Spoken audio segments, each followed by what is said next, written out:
முக்கிய செய்திகள். ஆளுநர்கள் மீது வழக்கு தொடர விலக்கு அளிக்கும் சட்டப்பிரிவை திருத்த வேண்டும்.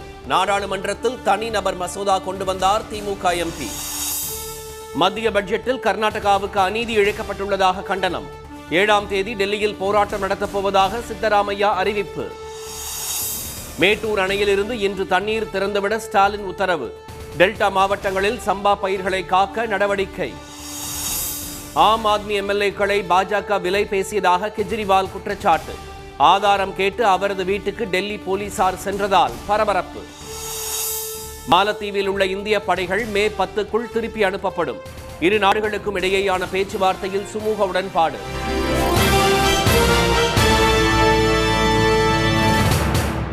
வணக்கம்.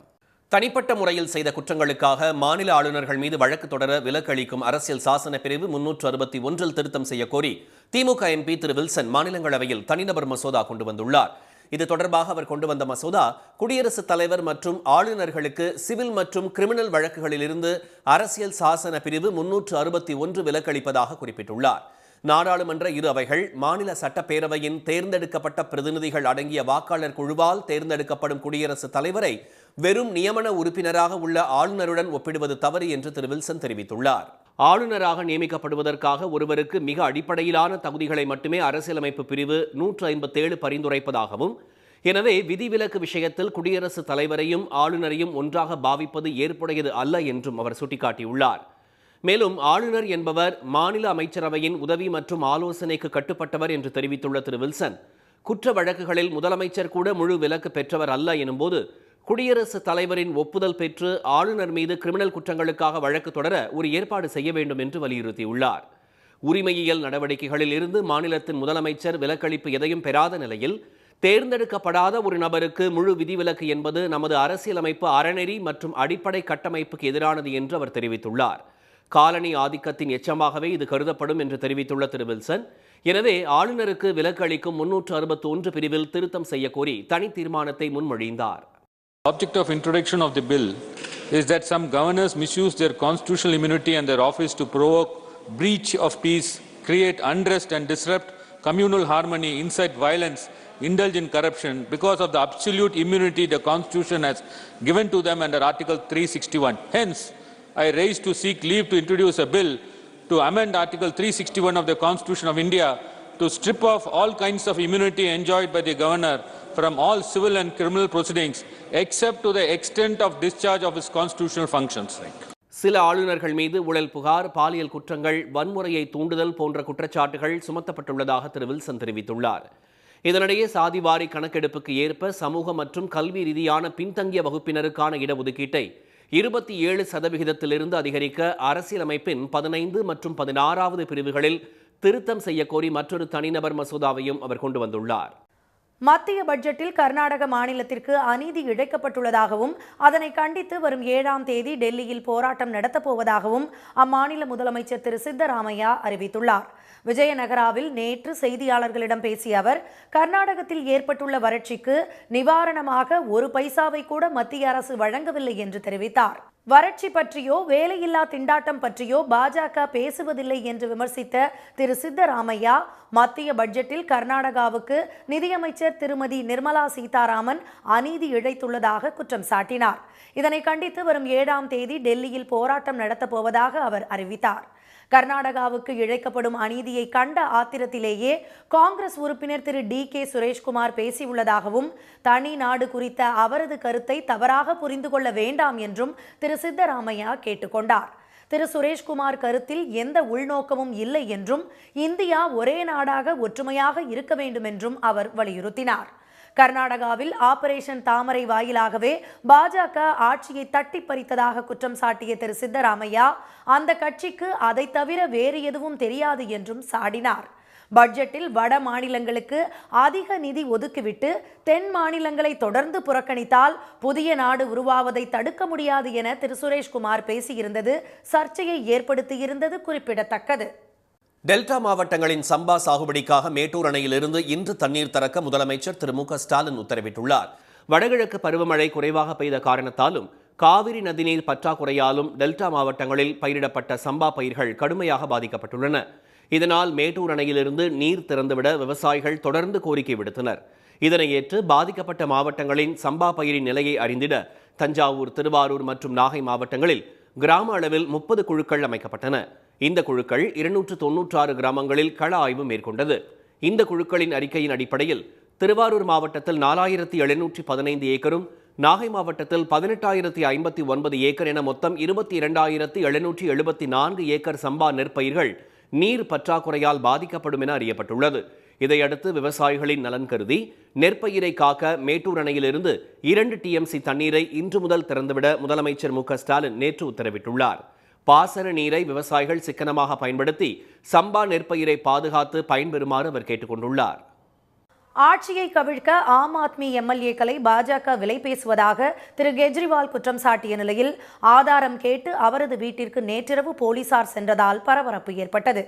டெல்லியில் திரு அரவிந்த் கெஜ்ரிவால் தலைமையிலான ஆம் ஆத்மி கட்சியின் ஆட்சி நடைபெற்று வருகிறது.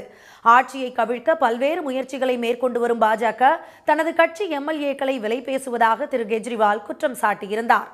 ஒவ்வொரு எம்எல்ஏவுக்கும் தலா 25 கோடி ரூபாய் தருவதாக பேரம் பேசி வருவதாகவும், ஆனால் ஆட்சியை கவிழ்க்க பாஜக எடுக்கும் அனைத்து முயற்சிகளும் முறியடிக்கப்படும் என்றும் அவர் தெரிவித்திருந்தார். குற்றச்சாட்டை மறுத்த பாஜக திரு அரவிந்த் கெஜ்ரிவால் மீது டெல்லி குற்றப்பிரிவு காவல் நிலையத்தில் புகார் அளித்தது. இதையடுத்து விசாரணையை தொடங்கிய போலீசார் குற்றச்சாட்டிற்கான ஆதாரங்களை அளிக்க கோரி திரு கெஜ்ரிவால் இல்லத்திற்கு நேற்றிரவு சென்றனர். ஆனால் அவர் அங்கு இல்லாததால் சிறிது நேரம் கழித்து போலீசார் புறப்பட்டு சென்றனர். இன்று காலை மீண்டும் திரு கெஜ்ரிவால் இல்லத்திற்கு சென்று நோட்டீஸ் அளிக்க உள்ளதாக போலீசார் தெரிவித்துள்ளனர்.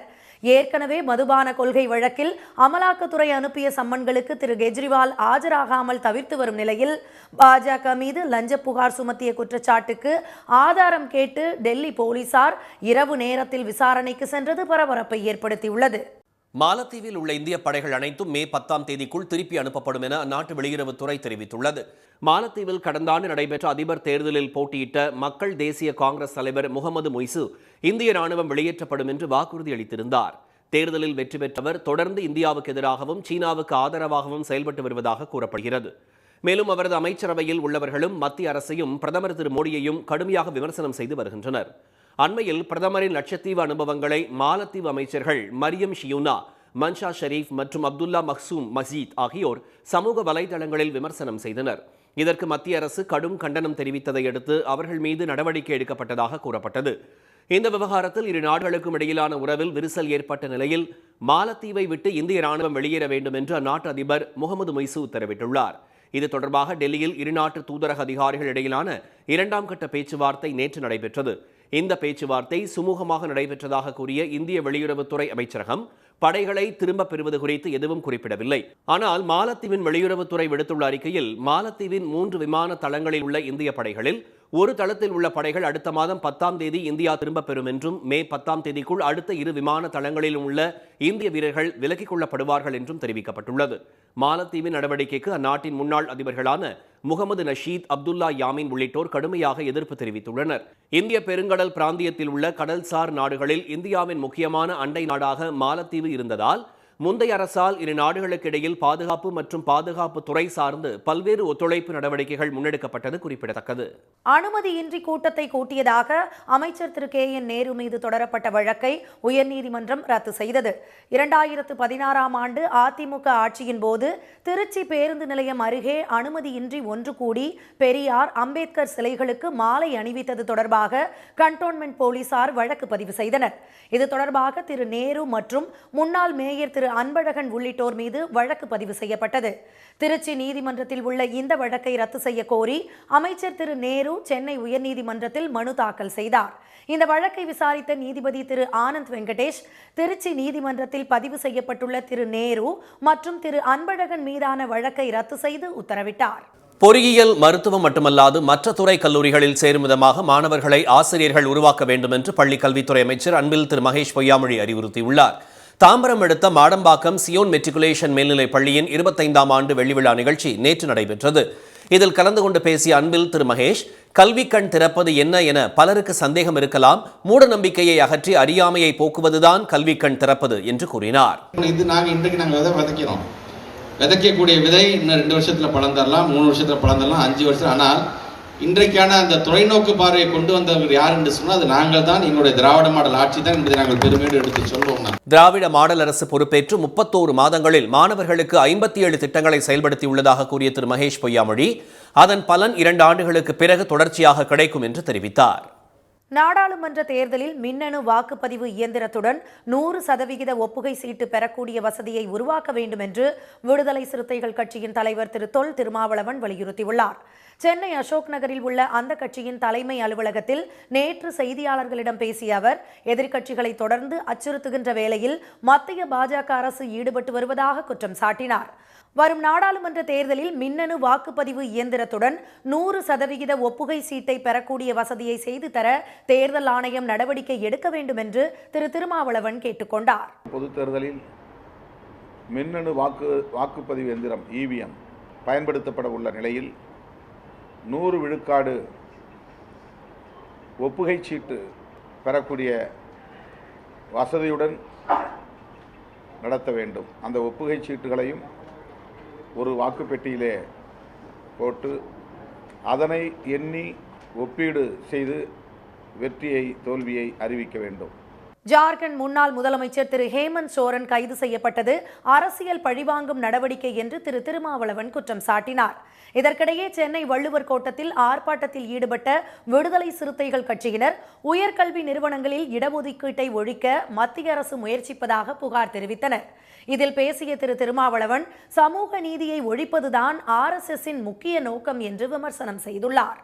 அதிமுக கடையை திறந்து வைத்தும் கூட்டணி கட்சியினர் ஒருவரும் எட்டி பார்க்கவில்லை என்று முன்னாள் முதலமைச்சர் திரு ஓ பன்னீர்செல்வம் விமர்சித்துள்ளார். விழுப்புரத்தில் செய்தியாளர்களிடம் பேசிய அவர், கொங்கு மண்டலத்தில் அதிமுகவின் தொடர் தோல்விக்கு காரணமான எடப்பாடி திரு பழனிசாமி பொதுச் செயலாளர் பதவியில் தொடரலாமா என்று கேள்வி எழுப்பினார். பொதுச் செயலாளராக ஜெயலலிதா இருந்தபோது கூட்டணி பேச போட்டி போட்டு மற்ற கட்சிகள் வந்ததாக திரு பன்னீர்செல்வம் தெரிவித்தார். அதிமுக தொண்டர்களின் உரிமையை மீட்க வேண்டும் என்பதுதான் தமது நோக்கம் என்றும் திரு பன்னீர்செல்வம் கூறினார். கள்ளக்குறிச்சியில் நடைபெற்ற தொண்டர்கள் உரிமை மீட்பு குழு ஆலோசனை கூட்டத்தில் பேசிய அவர், அதிமுகவின் டம்மி பொதுச் செயலாளராக எடப்பாடி திரு பழனிசாமி இருப்பதாக குற்றம் சாட்டினார். புதிய கட்சி தொடங்குவதற்கான வாய்ப்பே இல்லை என்றும் அதிமுகவை மீட்டே தீருவோம் என்றும் திரு பன்னீர்செல்வம் தெரிவித்தார். நீலகிரி மாவட்டம் குன்னூரில் இரவு நேரங்களில் உலாவரும் சிறுத்தை புலிகளால் மக்கள் பீதியடைந்துள்ளனர். வனப்பகுதிகளிலிருந்து வெளியேறும் சிறுத்தைகள் குடியிருப்புகளில் புகுந்து கால்நடைகள் மற்றும் நாய்களை வேட்டையாடி செல்வது தொடர்ந்து வருகிறது. இந்நிலையில் குன்னூர், சமயபுரம், ஆழ்வார்பேட் பகுதியில் இரவு நேரத்தில் சிறுத்தை புலிகள் இரை தேடி குடியிருப்பு பகுதிகளில் உலாவரும் வீடியோ காட்சிகள் வெளியாகியுள்ளன. சாலைகளில் சுற்றித் திரியும் அந்த சிறுத்தை புலிகள் தொடர்ந்து குடியிருப்பு பகுதிகளை நோக்கி படையெடுப்பதால் அப்பகுதி மக்கள் அச்சமடைந்துள்ளனர். கண்காணிப்பு கேமராவில் பதிவான இந்த காட்சிகளின் அடிப்படையில் கூண்டு அமைத்து சிறுத்தை புலிகளை பிடிக்க நடவடிக்கை எடுக்க வேண்டும் என்று அப்பகுதி மக்கள் கோரிக்கை விடுத்தனர். இதற்கிடையே கூடலூர் அருகே மாலை நேரத்தில் திடீரென சாலையில் நடந்து சென்ற கட்டை கொம்பன் யானையால் வாகன ஓட்டிகள் அச்சமடைந்தனர். கூடலூரிலிருந்து பந்தலூர் வழியாக கேரளா செல்லும் சாலையில் தேவகிரி எனும் இடத்தில் கட்டை கொம்பன் யானை நடமாட்டம் உள்ளது. சாலையில் யானை நடந்து சென்றால் மக்கள் அச்சமடைந்து வாகனத்தை சாலையின் ஓரத்தில் நிறுத்தினர். தேயிலை தோட்டத்தில் உலாவரும் கட்டை கொம்பன் யானையை அடர்ந்த வனப்பகுதிக்குள் விரட்டும் பணியில் வனத்துறையினர் ஈடுபட்டுள்ளனர். பழனி முருகன் கோயிலில் பண்டாரங்களை பூஜைகள் செய்தது செப்பேடுகள் மூலம் அம்பலமாகியுள்ளது. பழனியைச் சேர்ந்த சண்முகம் என்பவர் தங்கள் முன்னோர்கள் பாதுகாத்து வைத்திருந்த செப்பேடுகளை தொல்லியல் ஆய்வாளர்களிடம் ஒப்படைத்துள்ளார். இதுகுறித்து ஆய்வு செய்த தொல்லியல் ஆய்வாளர் திரு நாராயணமூர்த்தி, ஆரிய வைசிய சமூகத்தினர் நலம் பெற வேண்டி பழனி முருகன் கோயிலில் செவ்வந்தி பண்டாரம் என்பவர் பூஜைகள் செய்ய வேண்டும் என்ற கட்டளை செப்பேடுகளில் எழுதப்பட்டுள்ளதாக கூறினார்.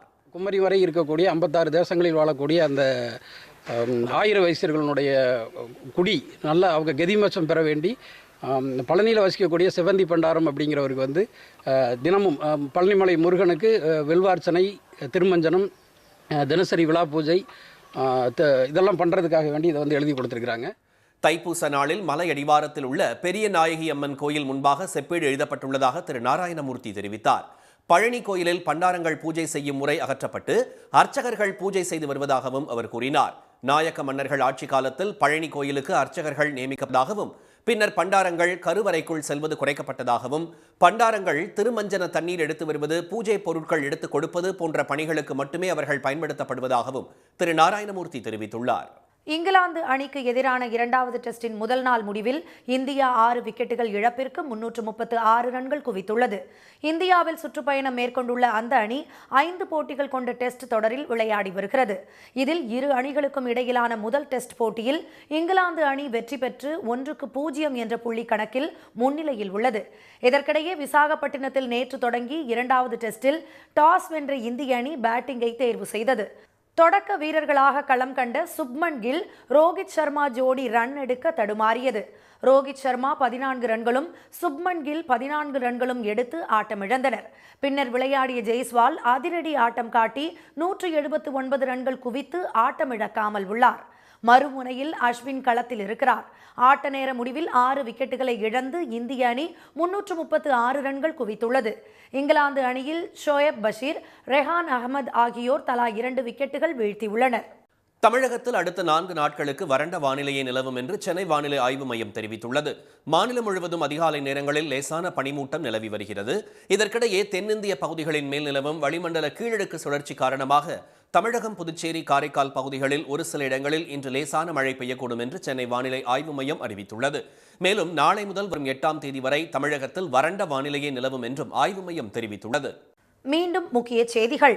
தனிப்பட்ட முறையில் செய்த குற்றங்களுக்காக மாநில ஆளுநர்கள் மீது வழக்கு தொடர விலக்கு அளிக்கும் அரசியல் சாசன பிரிவு 361 திருத்தம் செய்யக்கோரி திமுக எம்பி வில்சன் மாநிலங்களவையில் தனிநபர் மசோதா கொண்டு வந்துள்ளார். மத்திய பட்ஜெட்டில் கர்நாடக மாநிலத்திற்கு அநீதி இழைக்கப்பட்டுள்ளதாகவும் அதனை கண்டித்து வரும் 7ஆம் தேதி டெல்லியில் போராட்டம் நடத்தப்போவதாகவும் அம்மாநில முதலமைச்சர் சித்தராமையா அறிவித்துள்ளார். டெல்டா மாவட்டங்களின் சம்பா சாகுபடிக்காக மேட்டூர் அணையிலிருந்து இன்று முதல் 2 TMC தண்ணீர் திறக்க முதலமைச்சர் ஸ்டாலின் உத்தரவிட்டுள்ளார். இத்துடன் இந்த செய்திகள் நிறைவடைந்தன. மீண்டும் சன் டிவியில் செய்திகள் மாலை 6 மணிக்கு. செய்திகளை உடனுக்குடன் தெரிந்து கொள்ள சன் நியூஸ் தொலைக்காட்சியை பாருங்கள். வணக்கம். வணக்கம்.